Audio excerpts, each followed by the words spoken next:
बिहार विधानसभा चुनाव के दूसरे चरण के लिए 3 नवंबर को मतदान होने हैं। इसे लेकर सभी नेता जनसभा और संवाददाता सम्मेलन का आयोजन कर अपनी बात जनता के बीच रख रहे हैं और साथ ही विपक्षी दलों पर निशाना साधने का कोई मौका नहीं गंवा रहे हैं। इसी कड़ी में एलजेपी के अध्यक्ष चिराग पासवान ने पटना में संवाददाता सम्मेलन का आयोजन कर जनता के बीच अपनी बात रखी और साथ ही मुख्यमंत्री नीतीश कुमार को आड़े हाथों लिया।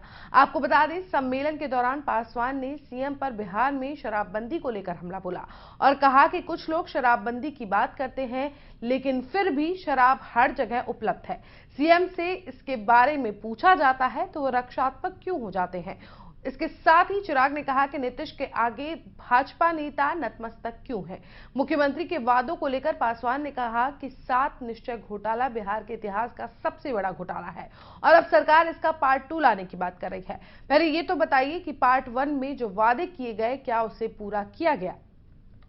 भ्रष्टाचार, अगर चिराग पासवान को इसकी जानकारी मिल सकती है, 12 करोड़ बिहारियों को अगर इसकी जानकारी हो सकती है, तो मुख्यमंत्री को इसकी जानकारी नहीं हो, यह असंभव है। और इसीलिए मैं बार बार कहता रहा हूं कि इस जांच की आंच अगर मुख्यमंत्री तक भी जाती है तो इसमें किसी को आश्चर्य नहीं होना चाहिए और ये धीरे धीरे एक एक कर तथ्य सामने आने लग गए। और इसीलिए मैं विशेष तौर पर धन्यवाद दूंगा आयकर विभाग का कि जिस तरीके से आयकर विभाग ने स्वतः इसके ऊपर कार्रवाई कर और क्योंकि ये बिहार में इतना चर्चित विषय है, मुझे कोई ऐसा मंच नहीं मिला, मुझे कोई ऐसा व्यक्ति नहीं मिला जहां पर लोग इस बारे में चर्चा नहीं कर रहे हो कि 7 निश्चय में कितना भ्रष्टाचार हुआ, कितना घोटाला हुआ। और मैं मानता हूं कि बिहार के इतिहास का सबसे बड़ा घोटाला 7 निश्चय घोटाला। और चिंता हम लोग की तब और ज़्यादा बढ़ जाती है जब 7 निश्चय पार्ट 2 लाने की बात की जाती है।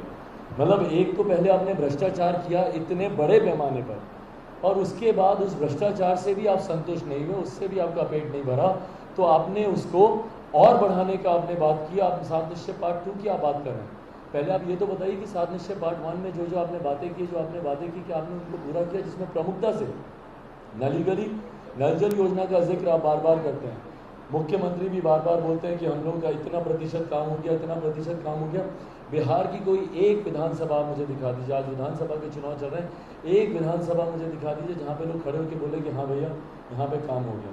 गुणवत्ता के साथ जिस तरीके से समझौता किया गया, जब मैं बिहारी बस यात्रा में जब मैं निकला भी था, जिस तरीके से गुणवत्ता के साथ समझौता किया गया, मुझे ग्रामीणों ने फटे हुए टैंकियाँ दिखाई, फटे हुए पाइप दिखाए कि भैया ये देखिए ये अभी लगा कर गया है और किस तरीके से फट रहा है।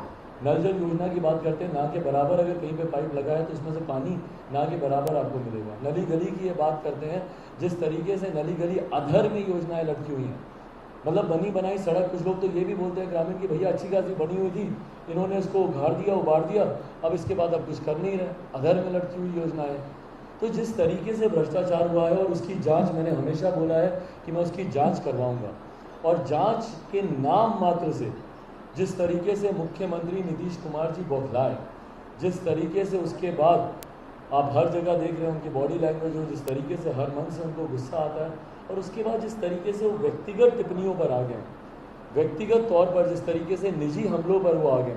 भाई आप सवाल उठाइए ना, मैं तो आपकी नीतियों पर सवाल उठा रहा हूँ। मैंने कब आपके ऊपर कोई व्यक्तिगत हमला किया, या मैंने कब आपको कहा कि आप व्यक्तिगत तौर पर आप ऐसे हैं या आपका पारिवारिक आपका ऐसा है? मैंने कभी किसी चीज़ को लेकर उंगली उठाई, और ये उठाई भी नहीं जानी चाहिए। इस संदर्भ में मैं इलेक्शन कमीशन को भी मैं लिख कर दूंगा, इस तरीके की व्यक्तिगत टिप्पणी आज की तारीख में, जब हम लोग बिहार विधानसभा के चुनाव हम लोग लड़ रहे हैं, पहले चरण का चुनाव हो गया, दूसरे और तीसरे चरण का चुनाव अभी बाकी है, तो मुद्दा सिर्फ और सिर्फ बिहार का विकास होना चाहिए। तो इतिहास तो बिहार लिखने जा रहा है, परिवर्तन करने जा रहा है।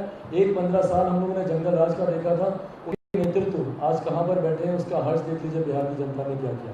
दूसरा कुशासन राज का 15 साल हम लोगों ने देखा, एक ने बिहार को बदनाम किया तो दूसरे ने बिहार को बदनाम के साथ बदहाल किया। एक अपनी सजा काट रहे हैं, दूसरे की भी सजा बिहार की जनता ही तय करेगी। 100% प्लेसमेंट के साथ हम देंगे आपको मौका। Live 24 media institute, admission open. Registration के लिए कॉल करें 9560464170।